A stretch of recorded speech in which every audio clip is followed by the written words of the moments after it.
আজ তৈরি করে দেখাবো তোমাদের ইলিশ মাছ আলু বেগুন গাঁটি কচি দিয়ে ঝোল। প্রথমে কড়াইতে সর্ষের তেল দিয়ে দেবো। তেলটা গরম হয়ে এলে নুন হলুদ মাখিয়ে রাখা ইলিশ মাছগুলোকে ভেজে নেবো এক এক করে। ভাজা হয়ে গেলে ওই তেলের মধ্যে দিয়ে দেবো কেটে রাখা বেগুনগুলো। বেগুনগুলোকে ভালো করে লাল করে ভেজে তুলে নিতে হবে। তুলে নেওয়ার পরে দিয়ে দেবো ওই তেলের মধ্যে কালো জিরে, আর তারপরে দিয়ে দেবো গাঁটি কচিগুলো দিয়ে ভালো করে একটা নাড়াচাড়া করে নেবো। একটু ভাজা ভাজা হয়ে এলে দিয়ে দেবো কেটে রাখা আলুগুলো।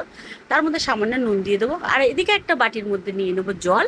তার মধ্যে 2 চামচ লঙ্কার গুঁড়ো, জিরের গুঁড়ো আর হলুদ গুঁড়ো দিয়ে ওটাকে মশলাটা বানিয়ে নেবো। নিয়ে কষতে থাকবো। কষার মধ্যেখানে দিয়ে দেবো টমেটো কোচানোগুলো দিয়ে ভালো করে ওটাকে কষে নেবো। তেল ছেড়ে এলে দিয়ে দেবো পরিমাণ মতন জল। জল দিয়ে থালা চাপা দিয়ে দেবো। আলু আর কচুটা সেদ্ধ হওয়া পর্যন্ত অপেক্ষা করব। বেশ কিছুক্ষণ বাদে থালাটা খুলে দিয়ে দেবো ভেজে রাখা বেগুনগুলো আর মাছগুলো দিয়ে উপর দিয়ে দিয়ে দেবো চেরা কাঁচা লঙ্কাটা দিয়ে একটু কিছুক্ষণের 5 মিনিটের জন্য থালা চাপা দিয়ে রাখবো। দিয়ে তারপরে দিয়ে দেবো সর্ষের তেল। দিলেই তৈরি হয়ে যাবে আলু বেগুন গাঁটি কচি দিয়ে ঝোল।